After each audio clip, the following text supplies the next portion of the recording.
هنا التلت التاني من الخضره، من الكزبره. هاخد التلت التاني وهنعمل فيه ايه؟ هنعمل فيه ايه؟ هنقطعه على البصاره. البصاره هنا دخلت في السوا، باينه؟ باينه. البصاره هنا دخلت خلاص، هي استوت تقريبا. بس انا بعد ما اقطع الخضره دي هسيبها بالظبط كده يعني 5 دقايق، 5 دقايق 6 دقايق فقط لا غير. الحركه دي بقى هتخلي البصاره لونها اخضر،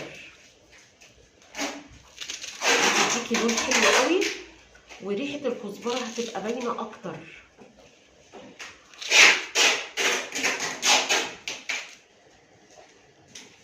عودين النعناع اللي انا قلت لكم برده في الاخر هحطهم، لان هيبقى طعمهم فريش وحلو قوي.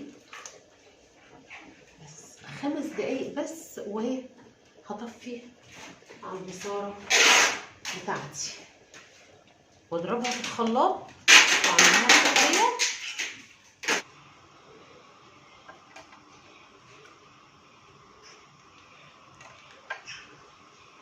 شايفين لون البصاره؟ هو ده اللون اللي انا قصدي عليه، بيبقى اخضر شويه، ما بيبقاش بهتان او مصفر. التومه مع الكزبره،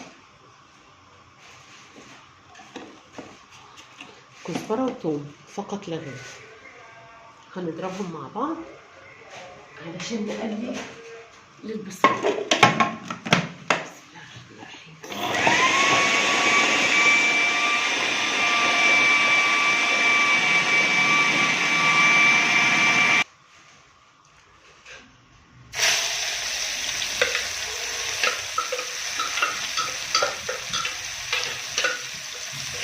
كتري التومه وكتري الكزبره.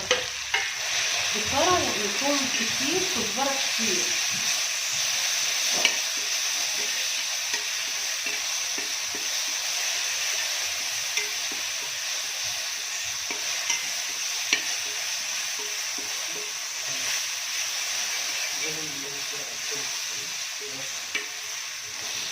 هنقلب ونحط البصاره ونغطيها على طول عشان تديني ريحه حلوه.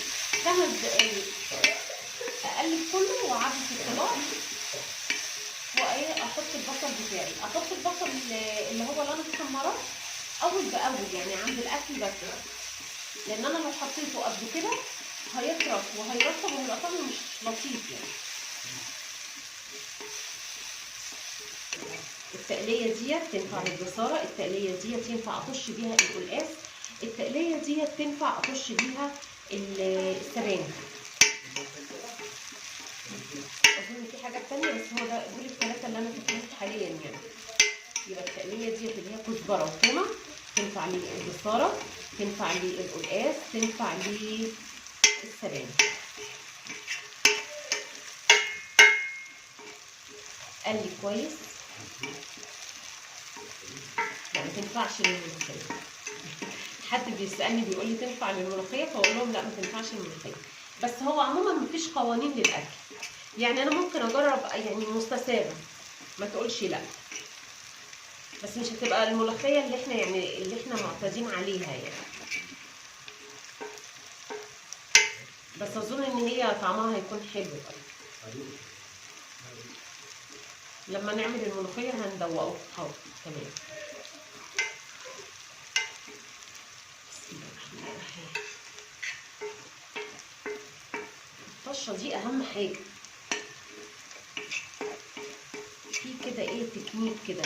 الاكل نفس، هو مش من النفس يعني حلو ولا وحش، لا، الاكل نفس فيه خطوات، ايه قبل ايه. ايدي تبقى سخيه، فاهميني؟ يعني ايدي تبقى كريمه في الحاجه. احط الكزبره كتير، احط توم كتير،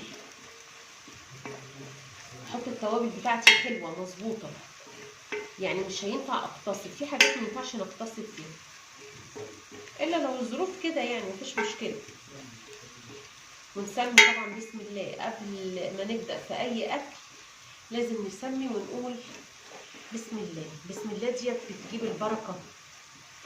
كنت بشتري فول مدشوش وفول الترميس من الراجل، وكانوا اخر شويه في الفول. قال لي خديهم، البركه في اول الحاجه وفي اخر الحاجه. قال لي كده فعلا. مش هينفع احط البصله دلوقتي وهي سخنه، لان البصله هتطرى، فانا هستنى لما تبرد واحط البصله. تمام. دي البصله بقى بتاعتي اللي احنا حمرناها.